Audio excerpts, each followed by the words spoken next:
Next gen prime YouTube channel நேயர்களுக்கு astro KS ஐயங்காரின் பணிவான நமஸ்காரங்கள். மாத பலன், குரோதி வருஷம் மார்கழி மாதத்தினுடைய பலன், அதாவது 16/12/2024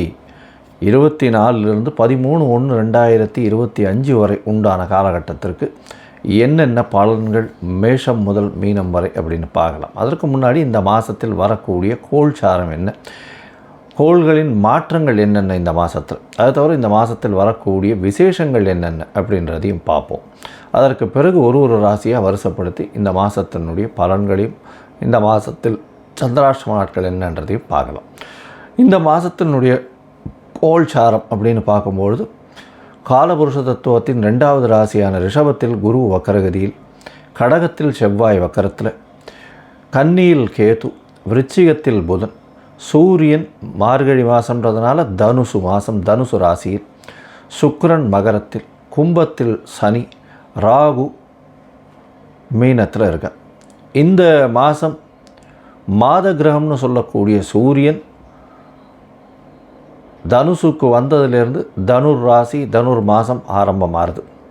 அதாவது நம்ம சௌரமான மாதங்கள்ன்றதை கொண்டு நம்ம அதில் அந்த வழக்கத்தை வச்சுட்டு இருக்கோம். சந்திரமான மாதம் சௌரமான மாதம்னு இருக்குது. இது சௌரமான மாதத்தை இது பழக்கத்தில் கொண்டு வர்றதுனால சூரியன் ஒரு ராசியிலிருந்து மற்றொரு ராசிக்கு செல்றதை சௌரமான மாதம்னு சொல்லுவோம். விருச்சிகத்திலிருந்து தனுசுக்கு சூரியன் வர்றதை தனுர் மாதம் அப்படின்னு சொல்லி நம்ம மார்கழி மாதம் குரோதி வருஷத்தை ஆரம்பிக்கிறோம். இந்த 30 நாட்களில் பார்த்தாலேயானால் சுக்கிரன் மாறுறார். 30/12/2024 அன்றைக்கி மகரத்திலிருந்து கும்பத்திற்கு சுக்கிரன் மாறுறார்.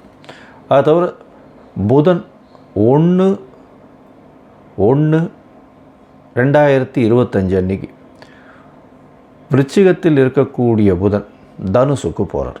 இது இந்த மாதத்தினுடைய மாத கிரகங்களினுடைய மாற்றம். பொதுவாகவே மாத கிரகங்கள்னு சொல்லக்கூடியது சூரியன், செவ்வாய், புதன் மற்றும் சுக்கிரன், இந்த 4 கிரகங்கள். இதில் செவ்வாய் இந்த மாதத்தில் மாற்றங்கள் இல்லை, அவர் வக்கரகதியில் இருக்கார். நீச்சம் பெற்று போய் வக்கரகதியாக இருக்கிறது ரொம்பவும் விசேஷம். சரி, இந்த மாதத்தில் என்னென்ன விசேஷ நாட்கள் வருது அப்படின்னு பார்த்தாலேயானால் 17ஆம் தேதி 17/12/2024 அன்றைக்கி பார்த்தாலேயானால் இது ஸ்ரீ ரமண மகரிஷியினுடைய 145வது ஆராதனை, அதாவது 145வது ஜெயந்தி அன்றைக்கி. அது ரொம்பவும் பெரிய விசேஷம். ரமண மகரிஷி தெரியாதவங்களே கிடையாது, ரொம்ப பெரிய விசேஷத்தை, அதாவது பெரிய மகானவர். இந்த மாதத்தில் 23/12/2024, 24/12/2024, 22/12/2024 இந்த 3 நாட்களும் பார்த்தாலேயானால் பொதுவாகவே அஷ்டகா அன்வஷ்டகான்னு சொல்லுவாள். அதாவது தேய்பிரையில் வரக்கூடிய சப்தமி, அஷ்டமி, நவமி, மார்கழி மாதம், தை மாதம், மாசி மாதம், பங்குனி மாதம், இந்த 4 மாதங்களும் தர்ப்பணம் பண்ணுறது ரொம்பவும் வசதி. அஷ்டகா அன்வஷ்டகான்னு சொல்லுவாள். பொதுவாகவே ஒரு வருஷத்துக்கு 96 நாட்கள் நம்மளுடைய பித்திருக்களுக்கு தர்ப்பணம் கொடுக்கணும்னு சொல்லியிருக்கு. அதில் இந்த மார்கழி மாதத்துலேருந்து மார்கழி, தை, மாசி, பங்குனி இந்த 4 மாதம் 3 நாள் சப்தமி, அஷ்டமி, நவமி, அதாவது தேய்பிரையில் வரக்கூடியது அது கொடுக்கறது மூலியமாக 12 நாட்கள் இது அஷ்டகா அன்வஷ்டகாவினுடைய தர்ப்பணங்கள்னு சொல்லுவாள். இதுக்கு உண்டான மேலும் சிறப்புகள் உங்களுடைய வைதிகர்களை கேட்டு தெரிஞ்சுக்கோங்க. இந்த மாதத்தில் வரக்கூடியது பார்த்தாலேயானால் 25ஆம் தேதி அன்றைக்கி 25/12/2024 அன்றைக்கி காஞ்சி காமகோடி பீடாதிபதி, அதாவது அவருடைய மகா பெரியவர்களுடைய ஆராதனை வருது. அது ரொம்ப பெரிய விசேஷம். அதற்கு பிறகு 30ஆம் தேதி அன்றைக்கி 30/12/2024 அன்றைக்கி அமாவாசை மற்றும் இந்த மாதத்தில் வரக்கூடிய மூல நட்சத்திரம். அதனால் மார்கழி மூலம் ரொம்ப பெரிய விசேஷம், அனுவ ஜெயந்தின்னு சொல்லக்கூடியது. அதனால் ரொம்ப பெரிய விசேஷம் மார்கழி மூலம். இந்த மாதத்தில் பார்த்தாலேனால் 1/1/2025 ஆங்கில புத்தாண்டு, அதாவது உலகமெங்கும் சிறப்பாக எடுத்துக்கொள்ளக்கூடிய ஃபினான்ஷியலாக மாற்றங்கள் ஏற்படுத்தக்கூடிய விஷயங்கள். அதனால் இந்த கேலண்டர் இயர்னு சொல்லக்கூடிய 1/1/2025 உலகம் மொத்தம் கொண்டாடப்படக்கூடிய ஒரு விசேஷம். இந்த மாதத்தில் அதாவது 10/1/2025 வைகுண்ட ஏகாதசி, அதாவது மிகவும் சிறப்பான விஷயம்னு சொல்லக்கூடியது வைணவ சம்பிரதாயத்தில் ஏகாதசி. அதுலேயும் வைகுண்ட ஏகாதசி, சொர்க்கவாசல் திறந்தவுடனே சொர்க்கவாசல் போயிட்டு வர்றது ரொம்பவும் விசேஷம். வைகுண்ட ஏகாதசி அன்னைக்கு உபவாசம் இருக்கிறது ரொம்ப விசேஷம். இந்த காலகட்டத்தில் ஸ்ரீரங்கத்தில் ரொம்ப பெரிய ஏற்றத்தோடு இருக்கக்கூடிய காலகட்டமாக இருக்கும். வைகுண்ட ஏகாதசி ரொம்ப விசேஷமான ஒரு விஷயம். இந்த மாதத்தில் பார்த்தாலேயானால் 11ஆம் தேதி கூடாரை வெல்லும் சீர்கோவிந்தான்ற பாசுரம் 27வது பாசுரம். அதாவது இந்த மாதம் மொத்தமே பார்த்தாலேயானால் ஆண்டாள் நாச்சியாருக்கு உண்டான மாதம் மார்கழி மாதம்.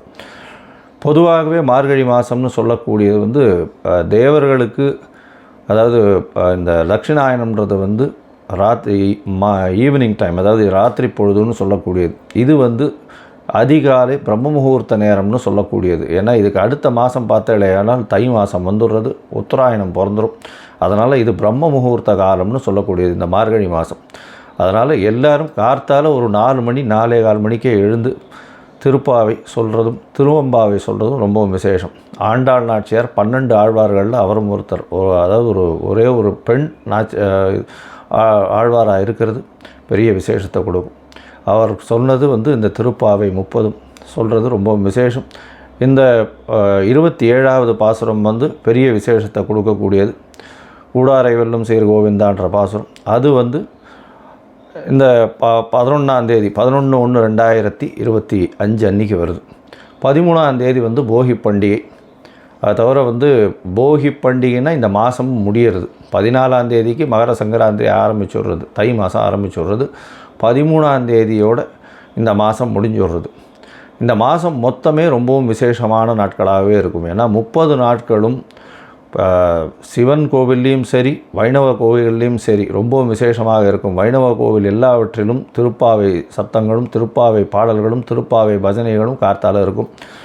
சிவன் கோவிலில் பார்த்தாலேனால் மாணிக்கவாசகர் எழுதின திருவம்பாவை ஃபுல்லாகவே போயின்னு இருக்கும். இந்த மாதம் மொத்தமே early மார்னிங் ஒரு 4லேருந்து 4:30க்குள்ளே இந்த காலங்காத்தால் ஓசோன் லேயரும் நல்லபடியாக இருக்கும்னு சொல்லுவாள். அந்த மாதிரி early மார்னிங் எழுந்து வெளியில் போய் அந்த சில்னஸில் இருந்து மூச்சு பயிற்சி பண்ணுறது, அதை தவிர அந்த பஜனையில் சேர்ந்துக்கிறது, இதெல்லாம் உடல் நலத்துக்கு நல்ல ஒரு ஏற்றத்தை கொடுக்கும். இந்த மாதமே ரொம்பவும் வெற்றிகரமான மாதமாகவும் இருக்கும். சரி, இந்த மாதத்தில் மேஷம் முதல் மீனம் வரை, அதாவது மார்கழி மாதம் அந்த குரோதி வருஷத்தில் மேஷம் முதல் மீனம் வரை என்னென்ன பலன்கள் இருக்குதுன்னு பார்ப்போம். அதுக்கு முன்னாடி என்னுடைய மொபைல் நம்பர் கீழே ஸ்க்ராலிங்கில் போயின்னு இருக்கோம். உங்களுக்கு அஸ்ட்ராலாஜிக்கல் கன்சல்ட் தேவைப்பட்டதுன்னா எனக்கு ஃபோன் பண்ணுங்க. உங்களுடைய date, time, place of birth, உங்களுடைய பெயர் மற்றும் தாய் தகப்பனார் பெயர் அனுப்புங்க. என்னுடைய கட்டணம் என்னன்னு சொல்கிறேன். அந்த கட்டணத்தை அனுப்பினதுக்கப்புறம் உங்களுடைய ஜாதகத்தை போடுறேன். சந்தி இருக்கான்னு பார்க்கணும். உங்களுடைய ஜாதகத்தில் லக்ன சந்தி, ராசி சந்தி, நட்சத்திர சந்தி, நட்சத்திர பாத சந்தி, இதெல்லாம் எது இருக்குது அப்படின்றத பார்க்கணும். ஏன்னா பொதுவாகவே பார்த்தோம்னா எனக்கு தெரிஞ்சவா என்கிட்ட வரக்கூடிய கிளைண்ட்ஸ் எல்லாம் பார்த்தோம்னா 40 வயசு 50 வயசு 60 வயசு ஆகுது. அவளுக்கெல்லாம் பார்த்தோம்னா மிருகசீரிஷ நட்சத்திரம் நினச்சின்னு சொல்லிட்டு இருக்கா. ரிஷபராசின்னு சொல்லிட்டு இருப்பா, ஆனால் மிதுன ராசியில் இருப்பா. ஏன்னா உடைப்பட்ட நட்சத்திரங்களில் பார்த்தாலேயானால் இந்த பாதங்கள் மாறுபடும் பொழுது பொதுவாகவே அது ராசியும் மாறுபட்டு போயிடும். அதாவது குரு நட்சத்திரம், செவ்வாய் நட்சத்திரம், சூரிய நட்சத்திரம் இதெல்லாம் ரொம்ப பெரிய மாற்றத்தை ஏற்படுத்திடும். அதனால் எந்த ஒரு பாதத்திலையும் மாற்றங்கள் இருந்ததுனால் நிச்சயமான மாற்றங்கள் தெரியும். ஆனால் இந்த உடைப்பட்ட நட்சத்திரங்களில் ராசியே மாறிடும். அப்போது லக்னம் மாற செய்யும். அதனால் எல்லாமே மாறக்கூடியதுனால உங்களுக்கு நல்ல காலம் நடந்துகிட்ருக்குன்னு நினைக்கும்பொழுது அது பிரச்சனையில் இருக்கும். என்னென்னு பார்த்தாலும் சந்தியில் இருக்கும்.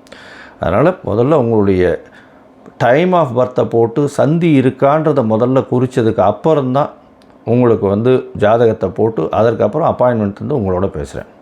என்ன எளிய பரிகாரம் அப்படின்றதையும் சொல்கிறேன். சரி, இப்போது மேஷம் முதல் மீனம் வரை குரோதி வருஷம் மார்கழி மாதம் எப்படி இருக்குதுன்னு ஒன்று ஒன்றா பார்க்கலாம். மிதுனம், புனர்பூசம், மிருகசீர்ஷம், திருவாதிரை, இந்த 3 நட்சத்திரங்கள் 9 பாதங்களை கொண்ட ராசி. ராசியின் அதிபதினு சொல்லக்கூடியவர் புத பகவான். ராசிக்கு 6ஆம் இடத்துல இருக்கார். இந்த மாதம் பார்த்தாலேயானால், அதாவது மார்கழி மாதம் குரோதி வருஷம், இந்த மாதத்தில் 16/12/2024 13/1/2025 வரலும் உண்டான காலகட்டத்தில் ராசிநாதன் 6ஆம் இடத்துல மறைஞ்சிருக்கார். மறைந்த புதன் நிறைந்த கல்வியை கொடுக்கக்கூடியவர்னு சொல்லக்கூடியது. 4ஆம் இடத்துல இருக்கக்கூடிய கேது பகவான் மூலியமாக நல்ல ஒரு ஏற்றம் கிடைக்கும். ஞானம் அதிகமாக இருக்கும். இருந்தாலும் படிக்கக்கூடிய மாணவர்களுக்கு மறதி அதிகமாக இருக்கும்.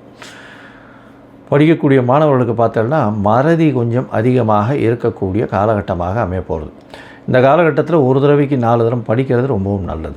உங்களுடைய ராசிக்கு 2ஆம் இடத்துலையே செவ்வாய் பகவான், அதாவது உங்களுடைய ராசியின் 6, 11 அதிபதி அப்படின்னு சொல்லக்கூடியவர். 6, 11 அதிபதினா புதிய வேலை கிடைக்கக்கூடிய பாக்கியம் கிடைக்கும். என்ன இப்படி சொல்கிறீங்களே அப்படின்னா, 6ஆம் அதிபதி உங்களுடைய ராசியில் இருக்கிறது, உங்களுடைய ராசிக்கு 2ஆம் இடத்துல இருக்கிறதுனால புதிய வேலையில் மாற்றம் கிடைக்கக்கூடிய வாய்ப்பு. அதாவது புதுசாக வேலை மாறுதல்கள் வரும். வேலையில் உங்களுக்கு ப்ரமோஷன் வரும். ப்ரமோஷன் மூலியமாக அதாவது ஒரு இடத்துக்கு ட்ரான்ஸ்ஃபர் பண்ணக்கூடிய வாய்ப்புகள் நிச்சயமாக வரும். இந்த காலகட்டத்தில் ட்ரான்ஸ்ஃபர் வந்தாலும் பெரிய ஏற்றம் கிடைக்கும். முடிஞ்சவரையிலும் வேலை மாறுதல்கள் இருக்கக்கூடிய காலகட்டமாக அமையப்போகிறது. 2ஆம் இடத்துல உங்களுடைய ராசிக்கு 6, 11 அதிபதி இருக்கிறதுனால பணவரவிற்கு பஞ்சம் இருக்காது. வேலையின் மூலியமாக திடீர் பணவரவு வரும்.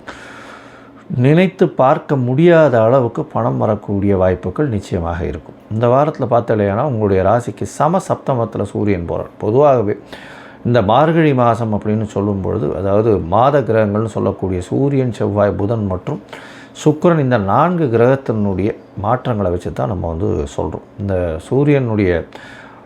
சூரியன் விருச்சிகத்திலிருந்து தனுசு போகிறார். தனுசில் பார்த்தாலேயானால் சூரியன் இருக்கார். சூரியன் தனுசில் இருக்கக்கூடிய காலகட்டம்.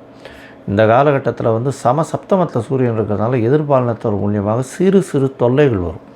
இந்த தொல்லைகள் மூலியமாக பிரச்சனைகள் இருக்கக்கூடிய வாய்ப்புகள் உண்டு. அது தவிர உங்களுடைய ராசிக்கு 7ஆம் இடத்துல சூரியன் இருக்கிறதுனால அவர் 3ஆம் அதிபதி. முயற்சிகளில் பார்த்தீங்கன்னா சிறு சிறு பின்னடைவு இருக்கும். நண்பர்கள் மூலியமாக சற்று பிரச்சனைகள் வரக்கூடிய காலகட்டமாக அமையப்போகிறது. இந்த மாதத்தில் உங்களுடைய ராசிக்கு 8ஆம் இடத்துல இருக்கக்கூடிய சுக்கிர பகவான், 8ஆம் இடத்துல உங்களுடைய ராசிக்கு 5, 12 அதிபதி 8ஆம் இடத்துல இருக்கார். அதனால் வெளிநாடு போகக்கூடிய யோகம் நிச்சயமாக வரும். அது தவிர 8ஆம் அதிபதி 9ஆம் இடத்துக்கும் போகிறார். எப்போ 30/12/2024 அப்போது 8ஆம் இடத்தில் இருக்கக்கூடிய சுக்கிர பகவான் 9ஆம் இடத்துக்கு போகிறது ரொம்ப விசேஷம். இதன் மூலியமாக சனி, சுக்கிரன் 2 பேரும் சேர்ந்து இருக்கக்கூடிய காலகட்டம். உங்களுடைய குழந்தைகளுக்கு பெரிய ஏற்றம் கிடைக்கும். 5ஆம் அதிபதி 9ஆம் இடத்துல இருக்கிறதும், 9ஆம் அதிபதி ஆட்சி பெற்று இருக்கிறதும் உங்களுடைய பாக்கியம். திடீர் பணவரவு, திடீர் ஏற்றம், நினைத்த இடத்திலிருந்து அதாவது நினச்சி பார்க்காம திடீர்னு ஒரு ஏற்றம் உங்களுக்கு வாழ்க்கையில் வரக்கூடிய வாய்ப்புகள் நிச்சயமாக இருக்குது. இந்த மாதத்தில் ராசிக்கு 10ஆம் இடத்துல ராகு பகவான் இருக்கார். ராகு 10ஆம் இடத்துல இருந்தால் தொழிலில் அபரிமிதமான மாறுதல்கள், ஏற்றங்கள் கிடைக்கும். அந்த ராகுவுக்கு வீடு கொடுத்தவரும் வக்கரகதி அடைஞ்சிருக்கார். அவர் 12ஆம் இடத்துல இருக்கிறது பெரிய விசேஷம். இதன் மூலியமாக வெளிநாடு போகக்கூடிய பாக்கியமும், வெளிநாட்டிலிருந்து நல்ல சம்பந்தமும், நல்ல ஒரு பார்ட்னர்ஸும் வரக்கூடிய வாய்ப்புகள் நிச்சயமாக உண்டு. தொழிலில் அபரிமிதமான யோகம் வரும். தொழிலில் பெரிய ஏற்றம் கிடைக்கக்கூடிய காலகட்டமாக அமையிறது. இந்த மாதத்தில் உங்களுடைய ராசிக்கு 7ஆம் இடத்துல புத பகவான் போகிறார். 1/1/2025 அப்போது ராசிநாதனே சமசப்தமத்திலேருந்து உங்கள் ராசியை பார்க்குறார். பெரிய ஏற்றத்தை கொடுக்க போகிற பார்ட்னர்ஷிப் பிஸ்னஸ்லாம் திடீர் மாற்றங்கள் வரக்கூடிய வாய்ப்புகள் நிச்சயமாக இருக்கும். பண வரவிற்கு பஞ்சம் இருக்காது. தொழிலில் நல்லபடியாக இருக்கும். எல்லா விதமான முயற்சிகளும் வெற்றி பெறும். போட்டித் தேர்வில் சற்று பின்னடைவு இருக்கும். படிக்கக்கூடிய மாணவர்களுக்கு சற்று பின்னடைவு இருக்கக்கூடிய காலகட்டமாக இருக்கும். அது தவிர பார்த்தீங்கன்னா இந்த மாதத்தில் உங்களுடைய ராசிக்கு 9ஆம் இடம் வலுப்பெற்று போகிறது சூரியனும், அதாவது சனியும் சுக்கிரனும் இருக்கக்கூடிய காலகட்டம். இந்த காலகட்டத்தில் உங்களுக்கு வெளிநாடு போகக்கூடிய யோகமும், படிக்கிறதுக்கு வெளிநாடு போகணுன்னு பார்த்துட்டு இருக்கிறவர்களுக்கு திடீர் யோகங்கள் வரக்கூடிய வாய்ப்பும், வேலையில் புதிய வேலை கிடைக்கக்கூடிய வாய்ப்பும், பணவரவுகள் அதிகமாக இருக்கக்கூடிய காலகட்டமும், தந்தையின் உடல்நிலையில் நல்ல ஒரு ஏற்றமும் இருக்கக்கூடிய காலகட்டமும் அமைய போகிறது. மொத்தத்தில் இந்த மாதம் பெரிய ஏற்றமான மாதம். இந்த மாதத்தில் சில நாட்கள் தவிர்க்கணும்னு சொல்கிறோம். அது சந்திராஷ்டம நாட்கள். இந்த சந்திராஷ்டம நாட்கள் என்னென்னைக்கு வருது அப்படின்னா 1/1/2024-25 3/1/2025 வரலும் உண்டான நாட்களை சந்திராஷ்டம நாட்கள்னு சொல்கிறோம். இந்த சந்திராஷ்டம நாட்களில் புது முயற்சி வேண்டாம், வெளியூர் வெளிநாடு பிரயாணம் வேண்டாம்னு சொல்கிறோம்.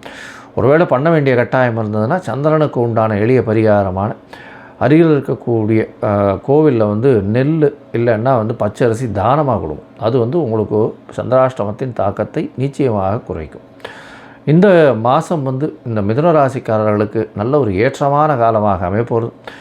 நீங்கள் ஆண்டாள் சன்னதிக்கு போய் கண்டிப்பாக ஆண்டாளுக்கு ஒரு மாலை சமர்ப்பிச்சுட்டு வாங்க. நல்ல ஒரு ஏற்றமும் மாற்றமும் இந்த மாதத்தில் உங்களுக்கு கைகூடும்.